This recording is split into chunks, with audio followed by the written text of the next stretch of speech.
नमस्कार, मैं हूं पद्मजा जोशी और आप देख रहे हैं आज की अड़ी। आज से 6 दिन पहले 18 दिसंबर को संविधान पर जो चर्चा हुई थी उसका जवाब देते हुए गृह मंत्री अमित शाह ने एक ऐसा बयान दे दिया जिसकी गूंज आज तक सुनाई दे रही है। उस पर अभी भी राजनीतिक घमासान मचा हुआ है। संसद का सत्र तो खत्म हो गया, पर अब वो घमासान सड़क पर उतर गया है। दिल्ली से निकलकर वो देश के हर कोने में पहुंच गया है। विपक्ष अमित शाह से लगातार इस्तीफे की मांग कर रहा है और बीजेपी को और मोदी सरकार को घेरने की कोशिश में लगा हुआ है। एक तरफ कांग्रेस बीजेपी को संविधान के खिलाफ वाला नैरेटिव सेट करने में जुटी हुई है, तो वहीं दूसरी तरफ बीजेपी ने आज अपने मुख्यमंत्रियों को फील्ड में मोर्चा संभालने के लिए उतार दिया। बीजेपी भी संविधान पर कांग्रेस क्या सोचती रही है यही नैरेटिव सेट करने की कोशिश में जुटी है। यानी ये लड़ाई अब नैरेटिव बनाम नैरेटिव की बन चुकी है। कांग्रेस ने अंबेडकर पर अमित शाह के बयान को एक बड़ा मुद्दा बना दिया। आज देश के अलग अलग शहरों में कांग्रेस के नेता और कार्यकर्ता सड़क पर प्रदर्शन के लिए उतरे। ये तस्वीरें जयपुर, अमरोहा, भोपाल, पटना, रायपुर, रांची की हैं। यहां कांग्रेस कार्यकर्ताओं ने अमित शाह के खिलाफ जमकर नारेबाजी की और बीजेपी के मुख्यमंत्रियों ने एक के बाद एक प्रेस कॉन्फ्रेंस करके इतिहास की याद कांग्रेस को दिलाई।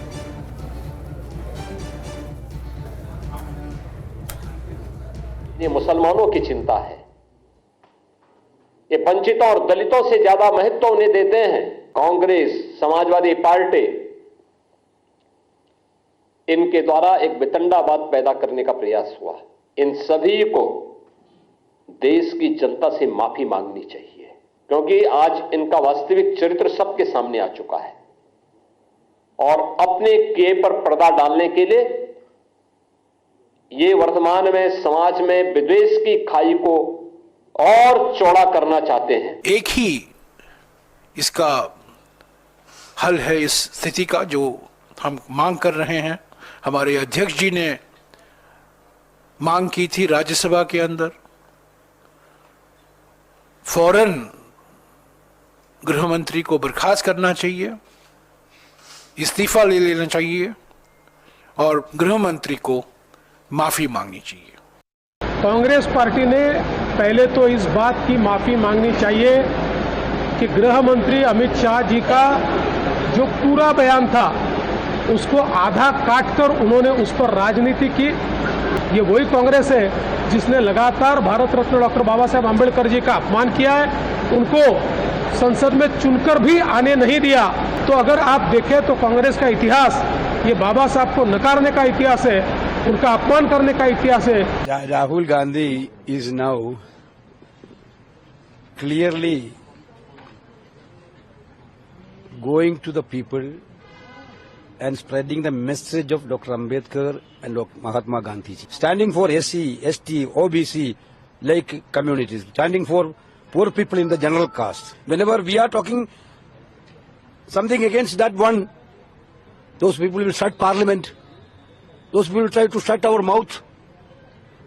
Then they are giving this type of lectures. People know about all these things. कि आज कांग्रेस जिस तरह का ढोंग कर रही है, मैं कहना चाहता हूं कि कांग्रेस ने बाबा साहब को कितना अपमानित किया, उनका मजाक उड़ाया। उन्होंने कानून मंत्री पद से इस्तीफा दिया। इस्तीफा दिया नहीं, इस्तीफा लिया गया था।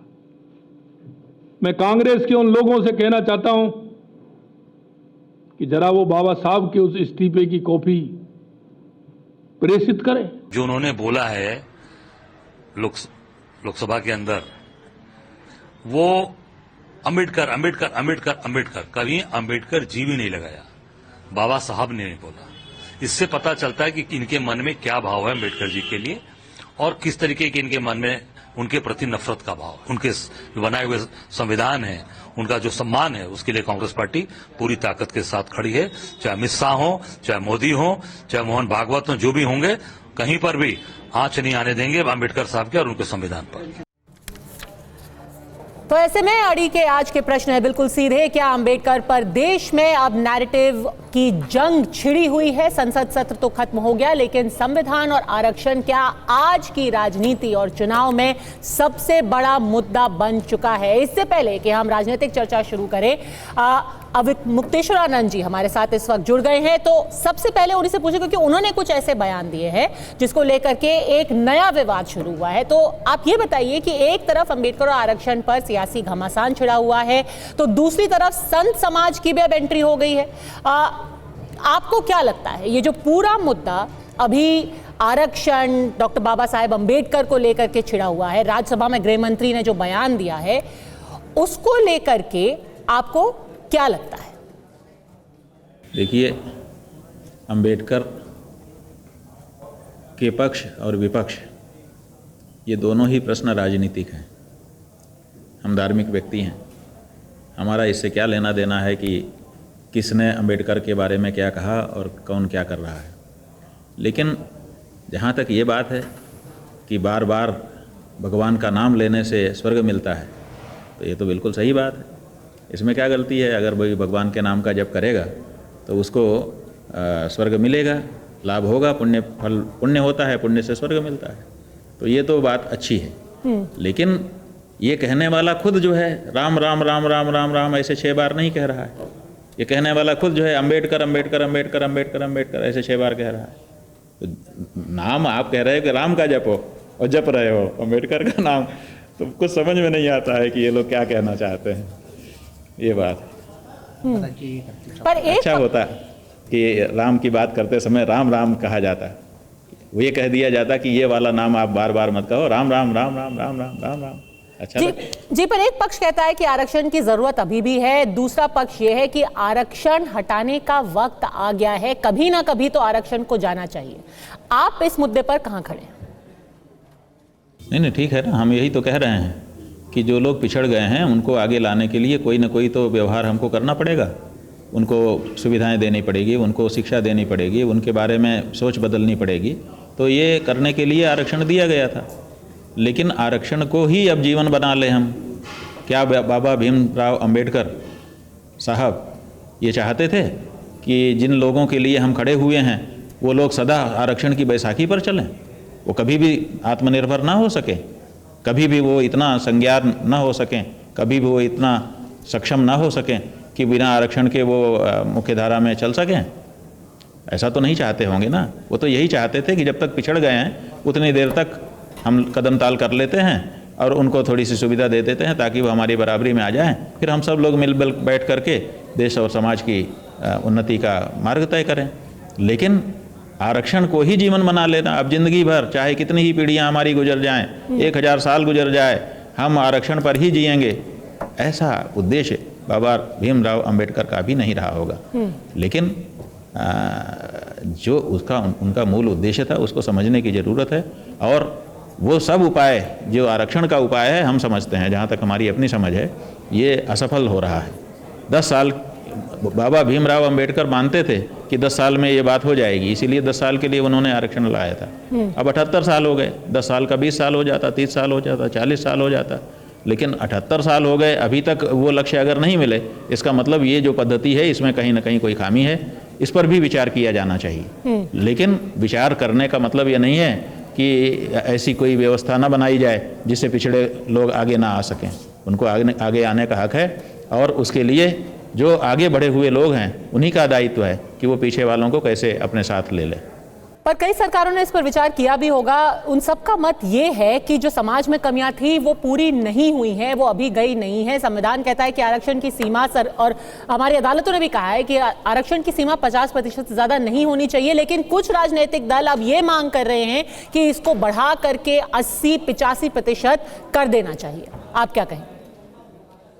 ये फीसदी का तो कोई तात्पर्य ही नहीं है। इतना फीसदी आरक्षण दो, इतना फीसदी, अगर 50 से ज़्यादा फीसदी के लोग पीछे हो गए तो आप क्या करोगे? आप नियम बना दोगे कि नहीं, बाकी लोगों को हम साथ में नहीं लेंगे, केवल 50% लोग आगे आ जाएं, बाकी लोग जहाँ हैं वहीं रह जाएं। ये कोई बात हुई? इसलिए ये जो फीसदी वाला फार्मूला आप लोग लगा रहे हैं आरक्षण के ऊपर, इसका तो कोई मतलब ही नहीं है। मतलब इस बात का है कि कौन पीछे रह गया है सामाजिक रूप से, आर्थिक रूप से, उसको सबल बनाया जाए ताकि सामाजिक आर्थिक रूप से आगे बढ़ करके वो देश और समाज के विकास की भूमिका में योगदान कर सके। यही मूल उद्देश्य है और यही होना चाहिए।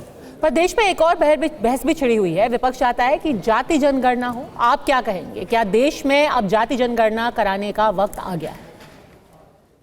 क्या कहेंगे? नहीं, ऐसा है कि हमारे यहाँ जातियाँ हैं और ये काल्पनिक नहीं है, ये जीवन में समाहित हैं। तो हमारी सरकार को पता होना चाहिए कि किस जाति के कितने लोग हैं, इसमें क्या खराबी है। अगर सरकार ऐसी व्यवस्था करती है कि हमारे देश में किन किन जातियों के कितने लोग हैं और उनकी क्या परिस्थिति है, तो ये हम समझते हैं कि ये स्वागत योग्य कदम है। लेकिन हम जातिगत जनगणना कराएंगे ही, किसी हालत में कराएंगे, इस तरह से जब कोई बोलता है तो हमको लगता है कि वो जातिगत जनगणना करके तदनुसार कल्याण का कार्य करने की अपेक्षा जाति वालों को अपने साथ जोड़ने के लिए ज़्यादा उतावला है। और जब दूसरे कहते हैं कि नहीं हम किसी हालत में ये होने ही नहीं देंगे, वो भी ताल ठोंकते हैं, तब हमको लगता है कि ये भी जाति के नाम पे राजनीति कर रहे हैं।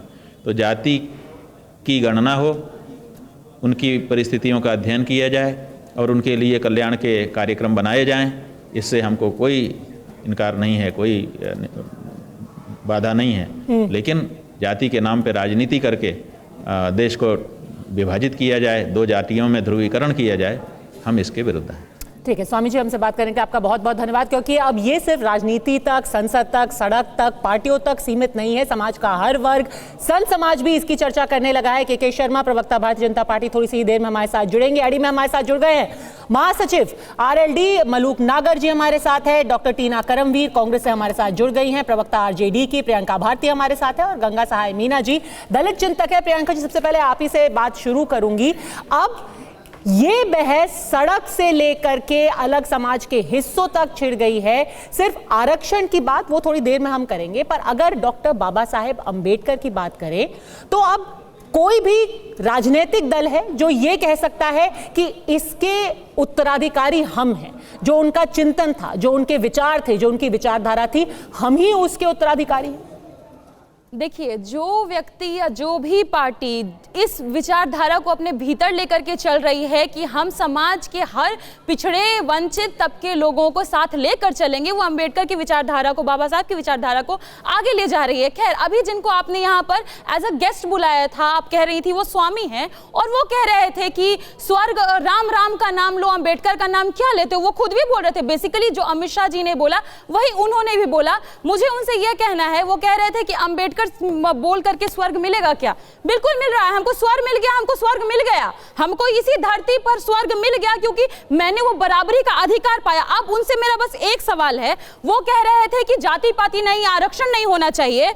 आरक्षण कहाँ है? सुनिए, शारदा पीठ के शंकराचार्य सदानंद सरस्वती यहाँ करेक्ट करूंगी, उन्होंने कहा आरक्षण होना चाहिए, पर जो पिछड़े हैं उनको समाज की पहली पंक्ति में लाकर खड़ा करने के लिए आरक्षण की जरूरत है। पर कब तक ये होना चाहिए, इस पर विचार की जरूरत है। कब तक होना चाहिए की जरूरत जी, कब तक होना चाहिए उस पर विचार के ऊपर मैं बता रही हूँ कब तक होना चाहिए। वर्तमान में 4 शंकराचार्यों के नाम सुनिए। शारदा पीठ के शंकराचार्य सदानंद सरस्वती उर्फ रमेश अवस्थी पुत्र विधाकर अवस्थी, ज्योतिष पीठ के शंकराचार्य अवि मुक्तेश्वरानंद जिनको आपने बुलाया, इनका असल नाम में उमा शंकर उपाध्याय। अगला पीठ के गोवर्धन पीठ के शंकराचार्य निश्चलानंद सरस्वती उर्फ नीलांबर झा, श्रृंगेरी पीठ के शंकराचार्य भारती तीर्थ जी उर्फ सीतारमन अंजनेलायु। जब तक सारे के सारे जगहों पर आप लोग बैठे हैं, यहाँ पे किस बेसिस पे आपने रिजर्वेशन लिया? सारे पीठों पर बैठने के लिए कौन सा आरक्षण प्राप्त था? जाति का आरक्षण। जब तक वहां पर आप आरक्षण मेंटेन किए हुए हैं, आप पॉलिटिकल स्पेसेस में अपना आरक्षण मेंटेन किए हुए सिर्फ जाति के आधार पर, तब तक देश में आरक्षण मिलता रहेगा। और सुन ले बाबा जी जो बैठे हुए हैं, आरक्षण कोई बैसाखी नहीं है, आरक्षण हमारे मुक्ति का मार्ग है। और जब तक इस देश में सभी को समानता नहीं मिल जाती, एक दलित नाले में मरता नहीं रहता, तब तक इस देश में आरक्षण लागू रहेगा। वोट से लेंगे सीएम पीएम, आरक्षण से एसपीडीएम। पर दलित भी पुजारी होते हैं, ऐसा कहीं नहीं लिखा गया है कि दलित पुजारी नहीं हो सकते हैं। कहां स्वीकार कर रहे हैं, कहां स्वीकार कर रहे हैं? मैंने आपको चारों पीठ जो सबसे उच्च तबके के लोग भले से ना पर पुजारी होते हैं। कौन बना रहा है? कहां बना रहा है? आप घुसने नहीं दे रहे हैं मंदिरों में, आप कह रहे हैं पुजारी होता है। आप एक दो को बिठा करके एग्जाम्पल बना करके हमको कहिएगा कि दलित पुजारी होता है, तो और हम मान लें। आप मुझे ये बताइए ना, एक दो को आप सिंबल वहां कर दीजिएगा, चारों पीठ पर एक ही तबके के लोग क्यों हैं? ठीक है मलूक नागर जी, अब ये बहस और बड़ी होती जा रही है और अब आरजेडी, कांग्रेस जैसी पार्टियां कह रही हैं कि अगर आप हिंदुओं की पार्टी तो आप नेचुरली आरक्षण विरोधी हो जाते हैं। और आप बाबा साहेब के विरोधी हो जाते। ये भारती जी ने बड़ी अच्छी बात कही है, और इस देश में माननीय प्रधानमंत्री भी कह चुके, मैं भी कह रहा हूं, किसी की हैसियत नहीं, किसी की औकात नहीं कि अगर कोई आरक्षण को टच करके दिखा दे, क्योंकि बाबा साहब ने ये हक दिया, ये संविधान में लिखा, बराबरी का हक दिया। दबे कुचले पिछड़े दलित जो मसीहा और देवता मानते हैं बाबा साहब को, उन लोगों के लिए जो संविधान में जो रक्षा करी है, और उसको कोई भी आदमी टच नहीं कर सकता। पता नहीं क्यों तो बहस होती है, और पता नहीं क्यों तो लोग आकर के बड़े नामचीन और बड़े पदों पे बैठे हुए लोग कुछ का कुछ बोलते हैं। और यहां तक की बात है कि राहुल गांधी जी ने तो खुद कहा है। तो आप खुद को डिस्टेंस कर रहे हैं? नहीं। तो अभी मुक्तेश्वरानंद जी ने बोला, उससे आप खुद को डिस्टेंस कर रहे हैं? बिल्कुल, जो मुझे नहीं पता किसने क्या बोला, पर मैं, आप अपने शब्द मेरे मुंह में मत डालो, पर मैं ये साफ कह रहा हूं कि हमारी पार्टी की ये विचारधारा है, हम इसको मानने वाले लोग हैं, एनडीए भी इसको मानने वाले लोग हैं, एनडीए में भी इसी लाइन पे चल रहे हैं। और जो बाबा साहब ने व्यवस्था करी है, मैं दोबारा से फिर दोहरा रहा हूं, किसी की हैसियत ही नहीं टच कर दे। तो फिर पूरा विवाद क्या है प्रियंका जी? जब आरएलडी बोल दे रही है, बीजेपी बोल दे रही है, प्रधानमंत्री बोल दे रहे हैं, अमित शाह बोल दे रहे हैं, तो ये पूरा विवाद है क्या? मैं बताता हूं, यही वो नैरेटिव की लड़ाई? मैं बताता हूं क्या है। मैं बताता हूं क्या है। राहुल गांधी जी ने खुद आकर के कहा, जब वो छोटे थे तो प्रधानमंत्री, जब उनके दादी थी, जब उनके पिताजी थे, जब मनमोहन सिंह जी थे, वो प्रधानमंत्री कार्यालय में जाते थे, दलितों के और पिछड़ों के हक मारे गए हैं, उन्होंने एडमिट करा आकर के और माफी मांगी है। लड़ाई ये है कि 75 साल में 60 साल पिछड़ों का और दलितों का शोषण हुआ और संविधान के अनुसार काम नहीं हुआ, और कांग्रेस ने बाबा साहब को 2 बार चुनाव हरवाया और उन्हें फिर दिखाने के लिए मंत्री तो बनाया, लेकिन टॉर्चर किया और उन्हें इस्तीफा देना पड़ा। लड़ाई ये है। टीना जी, अपना इतिहास को छुपाने के लिए अब ये एक फेक कंट्रोवर्सी को गढ़ा गया है। जय भीम, जय संविधान। जब संसद खामोश हो जाती है तो आपने देखा किस तरीके से सड़कें जो है वो बाबा साहब की तस्वीर लेकर गुलजार होती दिख रही हैं। आज आपने देखा कि किस तरीके से हर जिले में कांग्रेस पार्टी के कार्यकर्ता संविधान हाथ में लेकर प्रोटेस्ट किया, आंदोलन किस चीज का प्रोटेस्ट? बाबा साहब के सम्मान के लिए। और ये पर बाबा साहब का तो सब सम्मान कर रहे हैं, तो प्रोटेस्ट किस चीज का? कह रहे हैं अमित शाह जी ने माफी मांगी, अमित शाह जी ने माफी मांग ली। वो कह रहे हैं कि हम माफी किस चीज के लिए मांगे? अगर कोई हमारी क्लिप काट छाट के दिखा रहा है तो माफी क्यों मांगे? जो विश्व रत्न है बाबा साहब, उनका अपमान हो गया, उपवास हो गया संसद के अंदर, और उन्होंने कोई गली नुक्कड़ में नहीं कहा, उन्होंने संसद में खड़े होकर ये कहा कि अंबेडकर अंबेडकर। और हाँ, हम कहेंगे अंबेडकर अंबेडकर, क्योंकि बाबा साहब हमारे लिए फैशन नहीं पैशन है। और अगर जब तक अमित शाह माफी मांगेंगे, जब तक नहीं मांगेंगे, हम सब लोग सड़कों पर रहेंगे, क्योंकि उनको माफी तो मांगनी पड़ेगी। अभी मलूक जी कह रहे हैं कि मैं टीवी पे आकर कह रहा हूं, हमारा पूरा जो दल है गठबंधन कह रहा है कि हम बाबा साहब के सम्मान में हम खड़े हैं मैदान में। अच्छा, ये उसी प्रकार से 2010 में भूल गए, ये समरसता पर एक बुक लॉन्च कर रहे थे मोदी जी, किससे तुलना कर रहे थे? दलितों को मानसिक मंदबुद्धि बच्चों के साथ तुलना कर रहे थे। और ये लगातार दलितों, अच्छा इन्हीं के समय, इन्हीं की सरकार के समय क्या हो रहा है, लगातार IITs और IIMs में दलित स्टूडेंट्स जो है वो आत्महत्या कर रहे हैं। रोहित वेमुला इन्हीं के समय में हुआ, हाथरस इनके समय में हुआ, लेकिन ये आंखें बंद करके चुप साधे हुए हैं और ये माफी नहीं मांग रही है। अहंकारवश है, इनकी आंखों पर जो है ना अहंकार की चर्बी चढ़ रही है, इसलिए माफी नहीं तो आके एक बार माफी मांग लेते। एक जो सम्मान, अगर ये सम्मान सच में करते तो वो भी तो जनता के बीच होता ना कि अच्छा सम्मान करते हैं, तो चलिए इनके मुंह से निकल गया कि ये इन्होंने भगवान से कह दिया कि 7 जन्मों में भगवान मिल जाते, लेकिन इनको माफी नहीं मांग रहे। ये ठीक है, बाबा साहब का उपहास हुआ है के शर्मा जी, और सत्ता पक्ष में है और ये जो चाहेंगे वो होगा, इनसे सवाल नहीं पूछा जाएगा। क्या कांग्रेस आज जनता खड़ी हो गई है और इनसे सवाल, और ये सिर्फ ये सोच कांग्रेस पार्टी नहीं, पूरा देश उठ खड़ा हुआ है और तमाम बहुजन समाज और पूरे देश के देशवासी, दलित, आदिवासी, महिला सब उठ खड़े हुए। क्या कांग्रेस ने आपको बैकफुट पर ला खड़ा किया के शर्मा जी, कि आपको आज अपने 5-5 मुख्यमंत्री को फील्ड करना पड़ा? नहीं ऐसा है कि प्रेस कॉन्फ्रेंस करके जनता को जो प्रोपोगंडा कांग्रेस फैला रही है उस प्रोपोगंडा का तो जवाब देना होगा। लेकिन सच क्या है, 2 दिनों तक, 2 दिन लोकसभा में पद्मजा जी और 2 दिन राज्यसभा में विस्तार से संविधान को लेकर, जो 75 वर्ष संविधान के पूरे हुए, उस पर जो है विस्तार से चर्चा हुई। और कांग्रेस के जो पाप थे इस 55 साल 60 साल के शासन के, वो जनता के बीच इस तरह उभर के आए, दिखाने पता चला जनता को कि इन्होंने संविधान, अपनी कुर्सी बचाने के लिए संविधान को कितना तोड़ा मरोड़ा, किस ढंग से संविधान निर्माता बाबा साहब अम्बेडकर का अपमान इन्होंने किया, किस ढंग से बाबा साहब अम्बेडकर को इन्होंने भारत रत्न देने की सोची नहीं। भले नेहरू जी ने, राजीव गांधी जी ने, अपने इंदिरा जी ने स्वयं तो ले लिया, लेकिन बाबा साहब अम्बेडकर याद नहीं आए।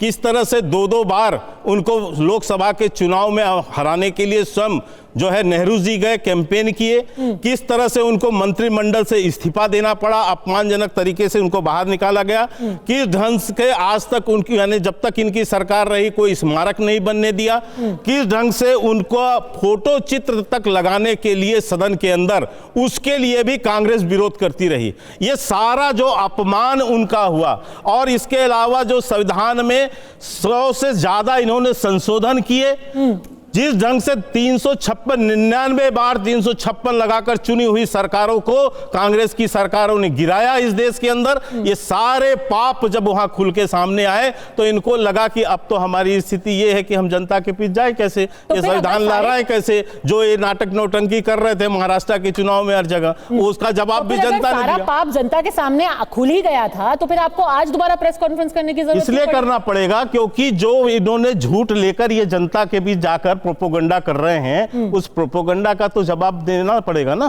क्योंकि हम एक राजनीतिक दल हैं। ये इन्होंने क्या प्रोपोगंडा है? प्रोपोगंडा ये है कि आप अम्बेडकर जी का अपमान कर दिया। क्या अपमान है मुझे बताइए? बताइए प्रियंका जी, बताइए क्या अपमान हुआ है? सबसे पहले पूरा कालखंड ही एनालाइज करते हैं शर्मा जी।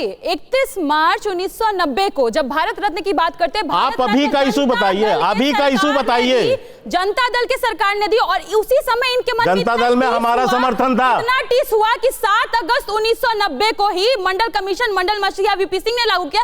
पूरा टीस कैलकुलेट होकर के इकट्ठा हुआ, इन लोगों ने सरकार गिरवा दी। इसीलिए गिरवाई क्योंकि इनको पता था, इनको दर्द हो रहा था, एक दलित भाई कैसे ले जाएगा भारत रत्न, इसका डर था। अभी वर्तमान की बात कर रहे हैं। अमित शाह जी ने जब स्वर्ग का हवाला दिया ना, इसके ऊपर तो बहुत पहले ओम प्रकाश वाल्मीकि जी लिख गए, मुझे स्वीकार नहीं तुम्हारे उस स्वर्ग में जाना जहां तुम पहुंचाओगे मुझे मेरी जाति से ही। तो वहां पर उस स्वर्ग बोल करके अंबेडकर का, बाबा साहब का जब अपमान कर रहे थे, तो हमको मालूम है हर जगह आप हमको हमारी जाति से ही देखने वाले हैं। और अंबेडकर जी को आप मखौल जब बना रहे हैं ना, पूरा देश आज से नहीं, जिस दिन से यह हुआ है, सड़कों पर उतर रखा है बहुजन तबका, शोषित तबका, वंचित तबका। पहले तो थोड़ी सी हिस्ट्री सही हो जानी चाहिए। 1991 में जो सरकार गिरी, वो इस कारण नहीं गिरी, वो कारण था आडवाणी जी की यात्रा को रोकने का, उस दंगाई यात्रा और सुनिए हाँ, ये देखिए अब आ गई अपने उसमें। तो पहली झूठ तो इन्होंने बोला कि ये जो है जो मंडल कमीशन के रिपोर्ट के कारण हुआ। अब आ गई इनका झूठ पकड़ में। अब बीच में मत बोलिए अब बहन जी, ऐसे मैं चिल्ला के तो बहस करता हूँ। अब मुझे नहीं पता ऐसे बहस करने के। मैं तो तथ्यों पे बहस करता हूँ, तथ्यों पे बहस करता हूँ मैं सीधा सीधा। बीपी सिंह की सरकार में भारतीय जनता पार्टी के समर्थन से वो सरकार चल रही थी। जो बीपी सिंह की सरकार को गिराने का इशू हुआ, वो आडवाणी जी की गिरफ्तारी के कारण हुआ, इसलिए हुआ, इस विषय को लेकर नहीं था। अब आश्चर्य है कि इनके पास ना इतिहास है ना ज्ञान है। और मुझे तो आज आश्चर्य है कि आज जो है आरजेडी की प्रवक्ता, एक मिनट शांति रखिए, थोड़ा बीच में जवाब दीजिए ना जी, मैं बोल रहा हूँ, जवाब दे रहा हूँ, आप क्यों परेशान? पद्मजा जी, आप एक एक एपिसोड की चर्चा एक एक करके कर लेते हैं। अभी वीपी सिंह जी ने उनको भारत रत्न दिया, उसके बाद सरकार क्यों गिरी, इस पे सवाल आपने पूछा, इसका जवाब लेंगे, फिर हम पुतले जलाने की भी बात तो मैंने उसका आपको जवाब दिया कि बीपी सिंह की सरकार क्यों गिरी, क्योंकि आडवाणी जी की यात्रा को रोकने का उसको गिरफ्तारी हुई और इन्हीं के बिहार में हुई, इस कारण से वो सरकार गिरी। लालू प्रसाद यादव ने गिरफ्तारी की। अब मैं दूसरी बात आता हूँ। जब इन्होंने कहा ये तो आरजेडी से आती है, जो इमरजेंसी, जो संविधान बाबा साहब अम्बेडकर ने बनाया, इतने सोच कर बनाया और इतना बड़ा देश को एक तरह का उपहार दिया, एक दिशा दिया देश को अंदर, उसी संविधान की उनकी जो है गला घोट दिया किसने? कांग्रेस ने।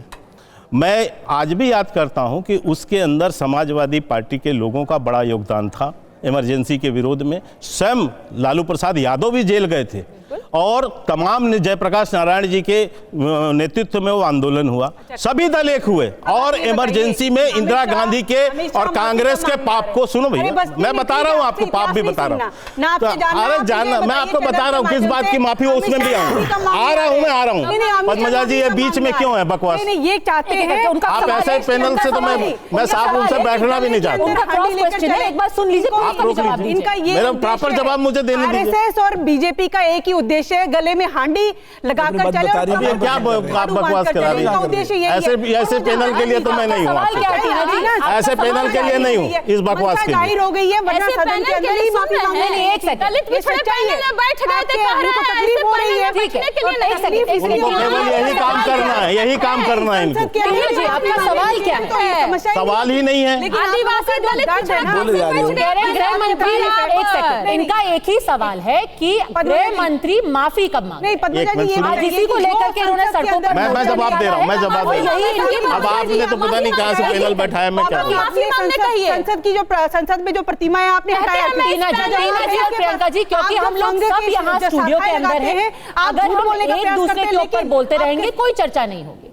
एक यहाँ पर संयमित चर्चा हो सकती है। इस तरीके से ये बोले कि इस पैनल के साथ मैं बैठ नहीं सकता, मतलब दलित पिछड़ा आदिवासी यहाँ बैठ गया तो बड़ा बना बैठ नहीं सकते हैं। नहीं, बकवास सुनने के लिए नहीं बैठूंगा। आप इनकी जातिगत सोच देख लीजिए, मानसिकता देख लीजिए इनकी, आप इससे मानसिकता देख समझ सकते हैं। जवाब दीजिए।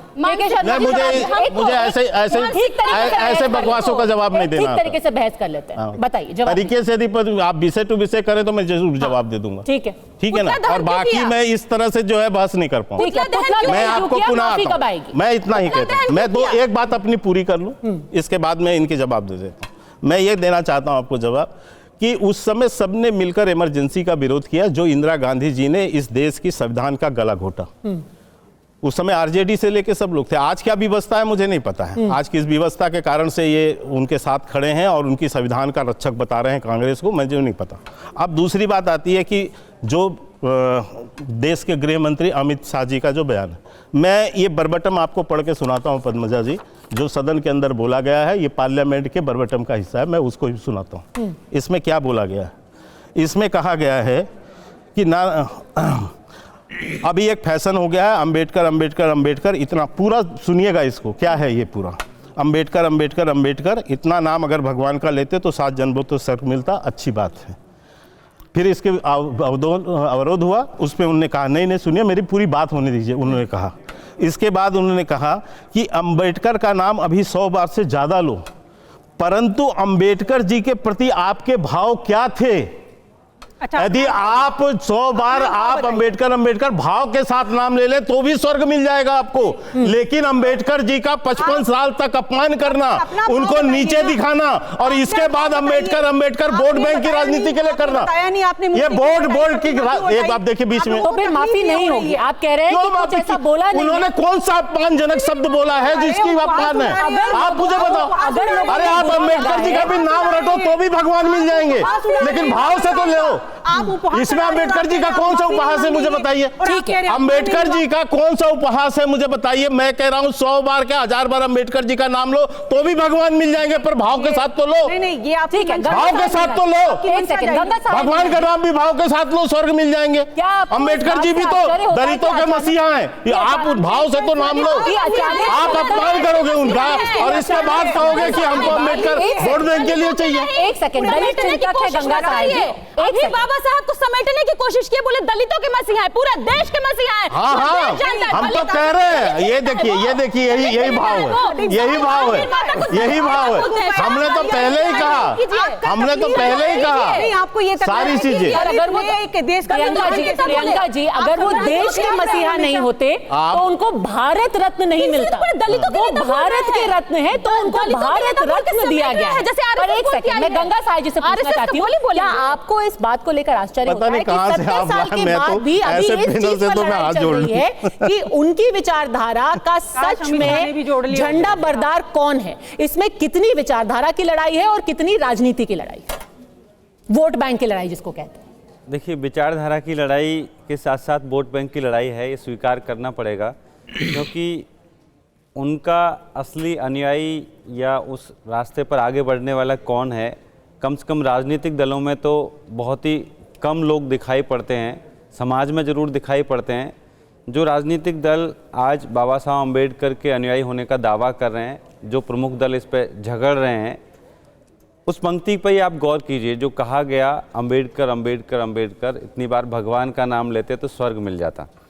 बाबा साहब अम्बेडकर की विचारधारा क्या थी? क्या वो इन्हीं शब्दों का प्रयोग करते थे, इसी पदावली का प्रयोग करते थे? उनको हिंदू जाति व्यवस्था से सबसे ज़्यादा समस्या थी और उसी शब्दावली का प्रयोग उनका सम्मान, तथाकथित सम्मान करने के लिए किया जा रहा है। आप सोचिए कि वो तो इसके खिलाफ रहे हमेशा। इनमें से अधिकांश दलों ने बाबा साहब अम्बेडकर का कुछ भी पढ़ा नहीं है, उनके बारे में जानते नहीं है, बस कि हाँ दलित एक वोट बैंक की तरह उनका उपयोग करना है, इसलिए हम बाबा साहब अम्बेडकर का नाम रखें। कोई अपने पीछे फोटो लगा लेता है, लेकिन वो फोटो लगाने वाला व्यक्ति आप देखिए कि उसने क्या किया कि बाबा साहब अम्बेडकर ने 22 प्रतिज्ञाएं दी। उन 22 प्रतिज्ञाओं को एक मंच से उनके मंत्री ने पढ़ दिया तो उनको मंत्री पद से हटा दिया। ये बाबा साहब अम्बेडकर का कैसा सम्मान है?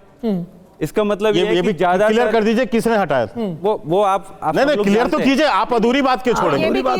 आप अधूरी बात क्यों कर रहे हैं? आप बताइए कांग्रेस ने हटाया। नहीं, आप बताइए खुल के कांग्रेस ने हटाया। मैं आम आदमी पार्टी की बात कर रहा हूँ। आम आदमी पार्टी के जो केजरीवाल जी अपने पीछे अम्बेडकर का और भगत सिंह का फोटो लगा के रखते हैं, उनके मंत्री ने वो 22 प्रतिज्ञाएं पढ़ दी तो उनको मंत्री पद से हटा दिया। मतलब जो दिखावा कितना चल रहा है राजनीति में, हर पार्टी इसी तरह से कर रही है। क्या किसी पार्टी में साहस है? बाबा साहब अम्बेडकर ने मनुस्मृति का दहन किया, इनमें से सभी पार्टियां कह दें कि हम कर सकते हैं सार्वजनिक तौर पे दहन, कर सकते हैं बिल्कुल। अगर उसी को अनुयायी कहा जाएगा, आपका सवाल यह है कि बाबा साहब अम्बेडकर का फॉलोअर कौन है? वही फॉलोअर है क्या वो? मेरे ख्याल से अब साबित करने का समय आ गया कि बाबा साहब अम्बेडकर ने जो लड़ाई शुरू की, उनकी लड़ाई थी कि वंचित लोगों को उनके अधिकार मिले। अब क्या छूटा हुआ है? ये हो गया कि जो आरक्षण के माध्यम से कुछ लाभ मिला और एक अफर्मेटिव एक्शन पॉलिसी के तहत लोग आगे बढ़े, अब उसको पिछले दरवाजे से खत्म करने की साजिश चल रही है, क्योंकि सरकारी सेक्टर में नौकरियां खत्म हो गई है, कम होती जा रही है। अब प्राइवेट सेक्टर विकराल रूप धारण करता जा रहा है। मेरे ख्याल से अमित शाह जी को ये कदम उठाना चाहिए कि वो संसद में आकर कहें कि अब मैं बाबा साहब अम्बेडकर का इतना सम्मान करता हूं कि आज से प्राइवेट सेक्टर में सबको रिजर्वेशन दिया जाता है, क्योंकि बाबा साहब अम्बेडकर का ऐसा सपना था। ठीक है, आपने 2-3 बहुत जरूरी बातें कही हैं। पहले टीना जी आप इसका जवाब दे दीजिए। वो कह रहे हैं कि कितनी पार्टियां सच में संजीदा हैं बाबा साहेब के विचारों को लेकर के, और कितना उनको अब ये समझ में आ गया है कि ये वोट बहुत जरूरी है, कि 2024 के चुनाव के बाद जो लोकसभा के चुनाव थे, ये वोट की अहमियत समझ में आ गई है। और ये सिर्फ गंगा साहेब जी नहीं कह रहे, मायावती जी, उन्होंने कल क्या कहा? जब राहुल गांधी यात्रा पे गए थे, जब वो परभनी गए, मायावती ने ट्वीट करके बोला, भारतीय संविधान के मूल निर्माता परम पूज्य बाबा साहेब डॉक्टर भीमराव अंबेडकर का अनादर करने वाले और उनके करोड़ों अनुयायियों के प्रति हीन भावना का दुखद परिणाम है। परभनी जैसी दुर्भाग्यपूर्ण घटनाएं साबित है कि कांग्रेस और भाजपा आदि कोई इनका सच्चा हितैषी नहीं है, सबकी नीयत और नीति में खोट है। तो वो जितना बीजेपी को आड़े हाथों ले रही हैं, उतना ही आपको भी ले रही हैं। आम आदमी पार्टी का किस्सा तो गंगा साहेब जी ने सुना ही दिया है। ठीक है, राजेंद्र पाल गौतम जी इस समय कांग्रेस पार्टी में हैं। दूसरी बात, मायावती जी कह रही है बहन जी का पूरा सम्मान है। आप मुझे बता दीजिए, बहन जी वहां गई क्या? हाथरस गई क्या? रोहित वेमुला के साथ खड़ी थी क्या? हम लोग कांग्रेस पार्टी मजबूती के साथ तमाम दलित आदिवासियों के साथ खड़े हुए हैं। और राहुल गांधी जी कहते हैं कि जिस प्रकार से ये लोग मनुस्मृति को मानने वाले लोग और हम संविधान को मानने वाले लोग हैं, ये लोग गोडसे के साथ खड़े हैं और हम बाबा साहब के साथ खड़े हुए हैं। और ये जिस तरीके से नैरेटिव बनाया गया है ना कि कांग्रेस पार्टी तो शुरू से बाबा साहब का सम्मान करती आई है, लेकिन भारतीय जनता पार्टी इनके दिन प्रतिदिन बाबा साहब का अपमान करती आई है। लेकिन आज जनता उठ खड़ी हुई है और पूरा देश खड़ा हो गया है कि अब इतना अपमान बर्दाश्त नहीं किया जाएगा, क्योंकि ये तो संसद में भी बोल देते हैं, ये तो कहीं भी बोल देते हैं। देश के प्रधानमंत्री कैसे प्रधानमंत्री बने? क्योंकि बार-बार मनुस्मृति की बात आती है। एक मैंने लेख पढ़ा था, उसमें एक छोटा सा कोट, मेरी बात पूरी हो जाने दीजिए। कोट मैं आपको पढ़ देती हूँ। पढ़िए, एक मिनट। क्योंकि आपने कहा कि ये गोडसे और गांधी जी मनुस्मृति और संविधान के बीच में लड़ाई है, तो खुद गांधी जी ने एक पत्र लिखा था और वो पत्र है 4 मई 1928 का, जहां उन्होंने कहा, मैं मनुस्मृति को बुरा नहीं मानता, उसमें काफी कुछ प्रशंसनीय है, उसमें कुछ बुरा भी है, सुधारक को अच्छी चीजें ले लेनी चाहिए और बुरी चीजें छोड़ लेनी चाहिए। तो अगर ये गांधी बनाम गोडसे है तो खुद गांधी जी ने अपने पत्र में मनुस्मृति के बारे में ये लिखा था। आप अपनी बात पूरी कर लीजिए, फिर मैं एक जवाब दे दूं प्रॉपर, फिर इसके बाद तीन चीजों से बड़ी नफरत करती है। एक बाबा साहब से बड़ी नफरत करती है, बाबा साहब के दिए गए संविधान से बहुत नफरत करती है, और जो संविधान के द्वारा आरक्षण मिलता है उससे तो इनके पेट में बहुत मरोड़ उठती है। इसीलिए जानबूझकर इस तरीके की बातचीत। तो आरक्षण हट गया क्या देश से? 11 साल हो गए लोगों ने की। 11 साल अगर आरक्षण से नफरत है तो 11 साल में तो आरक्षण खत्म हो जाना चाहिए। लगातार प्राइवेटाइजेशन, मैं जवाब दे दूं, आप कितना कर रहे हैं, और अब तो देश की जनता सब इनकी मंशा को पूरी तरीके से जान। मंशा है क्या टीना जी? मंशा यही है, ये नफरत करते हैं, ये बाबा साहब से नफरत करते हैं। मंशा क्या है? मंशा है हटाना, मंशा है मनुस्मृति, क्या कहते हैं हमारे संविधान की जगह रख देना, मंशा है क्या? मंशा ओबीसी माँ का बेटा, और फिर कहते हैं जाति तो है ही नहीं, अमीरी गरीबी दो ही जातियां हैं। सवाल क्या है? दोगलापन तो देश के प्रधानमंत्री के अंदर इतना भरा हुआ है, वो कहे ना ओबीसी हैं, तो बताइए टीना जी आपका सवाल क्या है? गरीब आपका सवाल क्या है? सवाल ये है सीधा स्पष्ट, हमारा एक ही संकल्प है, देश के गृह मंत्री को संसद में आकर और टीवी मीडिया किसी के माध्यम से भी। टीना जी आपने जो इतना बोला कि उनको आरक्षण से नफरत है, 11 साल में क्या आरक्षण हमारे देश से खत्म हो गया? आपने कहा ये मनुस्मृति का पालन करते हैं, ये हमारे संविधान से नफरत करते हैं, क्या संविधान हटा के मनुस्मृति इस देश में लागू कर दी गई है? तो क्या मंशा क्या है? मैं सिर्फ 2 पॉइंट का जवाब दूंगा। अरुण गोविल कौन है, कौन लोग थे ये कह रहे थे 400 पार आएंगे तो संविधान बदल देंगे? है हिम्मत इनमें संविधान बदलने की? मैं 2 पॉइंटेड मंशा थी मनुस्मृति की, अंबेडकर जी का अपमान की और संविधान का अपमान कर। इसीलिए प्रियंका जी ने बहुत सही कहा, प्रियंका गांधी जी ने ये संघ का विधान नहीं चलेगा, इससे बाबा साहब के संविधान से देश चलेगा। उनको बोलने दीजिए, फिर मलूक नागर जी बहुत वक्त से शायद इनको उसमें नहीं है संज्ञान में। हमारे पास 2014 में और उसके बाद 2019 में भी इतनी क्षमता थी कि हम चाहते तो संविधान बदल देते। देखिए हमारे पास कैपेसिटी थी, लेकिन अब मैं मूल जवाब में आता हूँ, जो हमारी मंशा नहीं रही। अब मैं आता हूँ, अब पद्मजा जी ऐसा डिबेट कैसे करा रहे हैं? ऐसे तो बोलने देंगे ना आप, एक अब बोलने देंगे। अभी इन्होंने 2 प्रश्न उठाए कि आरक्षण के ये विरोधी, उसी जो 4 दिन की जो बहस हुई है उसमें पार्लियामेंट में तथ्यों के साथ कागजात रखे गए कि नेहरू जी ने आरक्षण के संदर्भ में क्या लोगों के उनके विचार थे, वो पत्र उनके लिखे हुए पत्र है। ठीक है, आप एक मिनट सुनिए, आप बताइए, अब तथ्यों से आप राजीव गांधी को भी ये गाली दें तो मैं क्या कर सकता हूँ?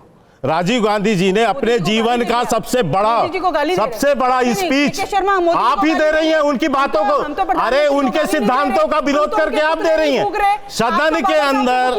सदन अब देखिए, अब ये तो अब ये कौन सा भाषा आप कौन सी चिड़िया बाजार में रखने दीजिए, फिर मलूक नागर। मैं अब आता हूँ। बाकायदा सदन के अंदर अपने जीवन का सबसे बड़ा भाषण राजीव गांधी जी ने प्रतिपक्ष के नेता रहते हुए दिया। वो इतिहास, और इतिहास नहीं है सर, इतिहास से ही इनकी नीयत समझ में आएगी ना। इतिहास आरक्षण के विरोधी कौन थे? अलग राजनीति, सुनिए आडवाणी जी की अलग राजनीति, नहीं अलग राजनीति, बिल्कुल नहीं, ऐसा नहीं होता है पद्मजा जी। पार्टी के वो शीर्षस्थ नेता थे, पार्टी कांग्रेस पार्टी के अध्यक्ष थे उस दौर में वो, तो उन्होंने कहा कि न जात पे न पात पे, और ये भी करते हुए तो अपना नारा दिया ही, ये भी कहा कि आरक्षण जो है वो इडियट लोगों का काम है। ये उनकी शब्दावली है राजीव गांधी की, ये उनका विरोध कर रहे हैं लोग। अब तीसरी बात, एक बात मैं मात्र कहता हूं, इन्होंने बड़ी अपना सुनाया, मैं 2 पॉइंटेड बात कर रहा हूं। अब बताइए, आपने क्योंकि इडियट की बात की है, एक 2010 का मोदी जी का भी इंटरव्यू कांग्रेस ने ट्वीट किया है, जहां उन्होंने एक सभा में कहा था कि मंद बुद्धि बच्चे जो होते हैं उनको खास परवरिश की जरूरत होती है, वैसे ही हमारे देश में जो पिछड़े हैं उनको खास परवरिश की जरूरत है, उनका ध्यान मैं वो ट्वीट देख लूंगा, सुनिए काम है, मैं वो ट्वीट देखूंगा तो आपको इसका जवाब भी बिल्कुल प्रॉपर दे दूंगा कि क्या कंटेस्ट है। पर मैं अभी 2 बात मात्र पूछता हूं। अभी इन्होंने खूब दलित कहा, अभी जो 9 उपचुनाव हुए उत्तर प्रदेश में, करहल की सीट पर जिसमें कि अखिलेश यादव लड़ रहे थे, अखिलेश यादव की सीट थी, एक दलित महिला को इसलिए जो है समाजवादी समर्थकों ने मारा कि आपने भाजपा को वोट दिया, इसलिए उसकी जान से मार के हत्या कर दी। समाजवादी समर्थक ने। मैं पूछता हूं, एक शब्द राहुल गांधी का बयान आया? एक बार गए वहां तक, करहल तक, उसके घर तक, वो दलित नहीं थी? और दूसरी बात अब मैं पूछता हूं, अरे हाथरस साहब का मुझे पता है क्या? अब मुझे एक बात, हाँ मैं वही पूछ रहा हूँ, मैंने सवाल पूछा क्या गए? अब मैं दूसरा प्रश्न कहता हूँ, बार बार अभी जिक्र, बार बार आपके डिबेट में, अब क्या डिबेट है? लेकिन आप दलितों पर क्या डिबेट करा रही हैं पद्मजा जी? इनको या तो किसी को कोई, प्लीज एक एक करके आपको पूरा इतनी बार समझाने के बावजूद नहीं बोल पाए, इसका मतलब चोट सही जगह लग रहा है, चोट से आप सही है। प्रेस कॉन्फ्रेंस आप सुनिए, नहीं हम तो हमेशा करते हैं, आप चिंता मत करो। तुरंत आके अब इन्होंने बार बार नाम लिया मायावती का, मायावती जी का नाम लिया। मैं मायावती जी के संदर्भ में एक घटना बताता हूँ। मायावती जी को समाजवादी पार्टी, ये मेरा कथन नहीं है, ये मायावती जी का खुद का स्टेट है, रेस्ट हाउस कांड आपको याद होगा, गेस्ट हाउस, उसके अंदर उनको जान से मारने की कोशिश समाजवादी पार्टी के लोगों ने किया। ये तो सारा देश जानता है फैक्ट्स को, इसके लिए तो मुलायम सिंह ने माफी भी मांगी है। तो मैं ये पूछता हूं कि जब रेस्ट हाउस कांड हुआ और दलितों की सबसे बड़ी नेता की हत्या करने की कोशिश हुई, उसके साथ बदसलूकी हुई, तब कांग्रेस कहां बैठी थी? क्या एक बार भी आज तक बयान आया है कांग्रेस का मायावती के समर्थन में कि ये समाजवादियों ने गलती किया, जो मायावती जी को मारने की कोशिश की? क्या उससे बड़ी कोई दलित नेता थी? और उसको बचाया कौन? उनको बचाया भारतीय जनता पार्टी ने उस रेस्ट हाउस कांड में बताया है, और ये मायावती का स्टेटमेंट है, हमने बचाया समाजवादी गुंडों से। आज उसके साथ गलबैया लेकर ये जो है गठबंधन करके चल रहे हैं और दलित समझाते हैं हम लोग को, हमको दलित।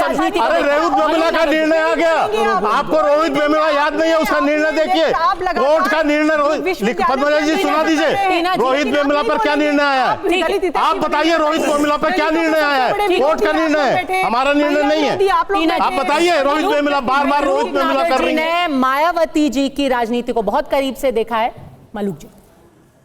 देखिए, अगर बात कांग्रेस आज दलितों की बात करती है, मैं सीधा सीधा प्रश्न पूछ रहा हूं कि इस देश की इतनी कद्दावर नेता, 4 बार की मुख्यमंत्री और प्रधानमंत्री का मटेरियल, उनके खिलाफ उन्होंने समर्थन दे रखा था, आय से अधिक संपत्ति के केस लगा करके सीबीआई से, उनमें कांग्रेस ने जेल में डालने की कोशिश करी या नहीं करी? दूसरा, जहां तक पिछड़ों की बात है, माननीय मुलायम सिंह जी देश के पिछड़ों के बड़े नेता, उनको जेल में डालने की कोशिश करी या नहीं करी?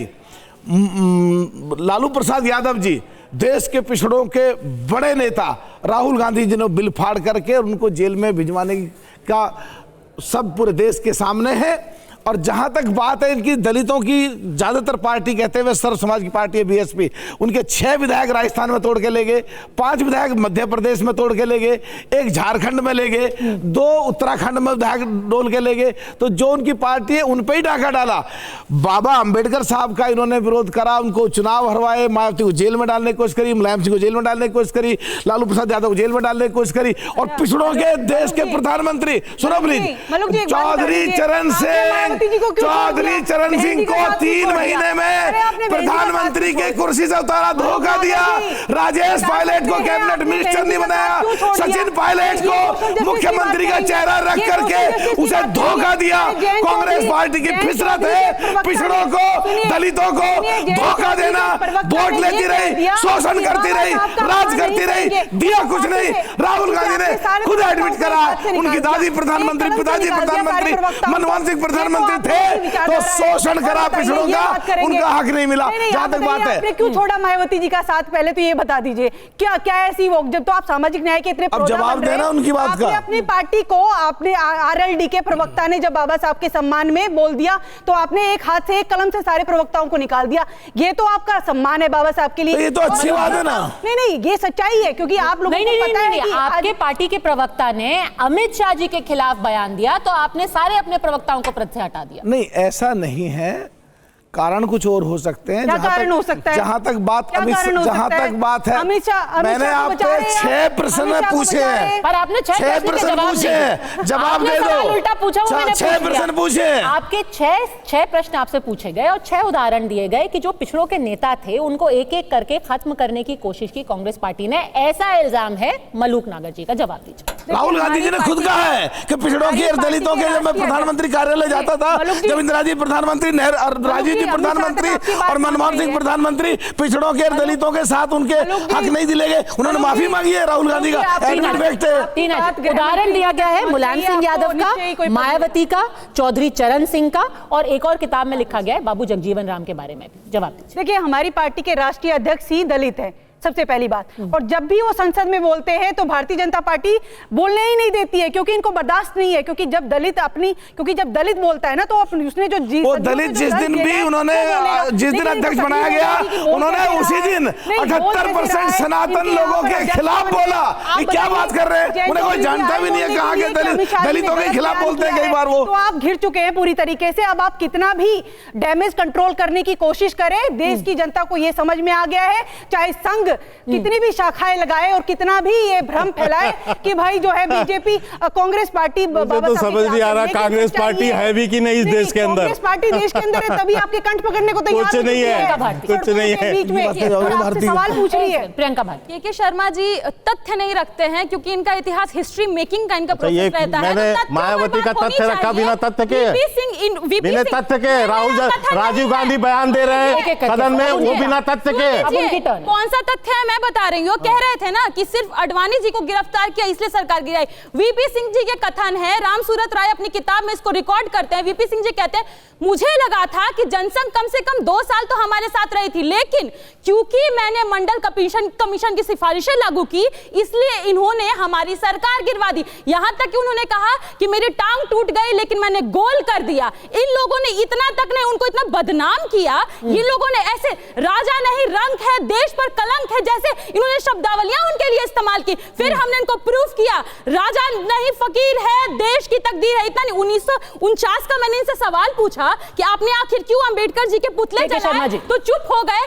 क्यों जलाया? मैं बताती हूं। हिंदू कोड बिल लागू करना चाहते थे, ये खिलाफ में थे, चाहते थे कि महिलाएं अस्पृश्य बनी रहे, अछूत बनी रहे। मैं इसीलिए कहती हूं कि मनुस्मृति लागू करना चाहते हैं, एक कोड। क्योंकि पद्मजा जी आप महिला है, मैं महिला हूं, आज भी जानती हैं आप कि महिलाएं पीरियड्स में होती है, मेंस्ट्रुएशन साइकिल में होती है, उनको मंदिरों में नहीं घुसने दिया जाता। और ये आता है मनुस्मृति के कोड श्लोक से, 4था चैप्टर 41वां श्लोक पढ़ के बस सुना रही हूं। किसी मंदिर में ऐसा नहीं होता कि सुनिए ना, 4था चैप्टर 41वां इनकरेक्ट है, तो इसको हम टीवी पे ऐसे अनचैलेंज नहीं जाने देंगे। ऐसा कहीं नहीं होता। रजसा अभिलुप्ताम नारीम नरस्य ही उपगच्छतः प्रज्ञा तेजा बलम चक्षु आयु न च प्रह्यते।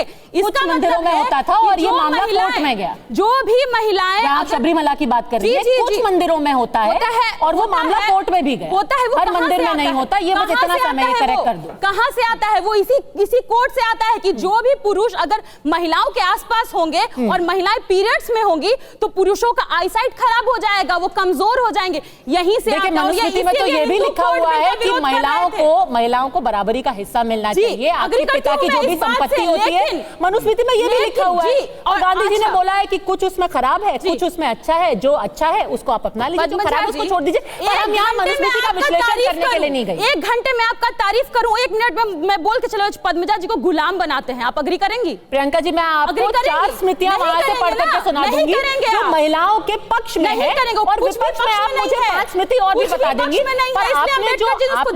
आपने जो हिस्टोरिकल सवाल पूछा, देखिए हमें मनुस्मृति का विश्लेषण करने के लिए नहीं बैठे। जो हिस्टोरिकल सवाल आपने पूछा है उसका जवाब दीजिए के शर्मा जी। हिंदू कोड बिल के विरोध मैं जो चीजें कहना चाहता हूँ कि देखिए, विषय है अंबेडकर जी का, और अंबेडकर जी के संदर्भ में जितने भी तथ्य आए हैं सब प्रामाणिक उनके पत्रों के आधार पर, घटनाक्रम जो इतिहास में हुए हैं उनके आधार पर, जो सदन के अंदर घटा है उनके आधार पर, और सब कुछ प्रामाणिक रूप से सदन के अंदर रखा गया। समस्या ये है कि उस सब चीज़ों से अब इन लोगों की राजनीति किए पूरे ये लोग नकाब बेनकाब हो जाते हैं। उससे जो छद्म इनका जो चेहरा है वो चेहरा जो है बेनकाब होता है।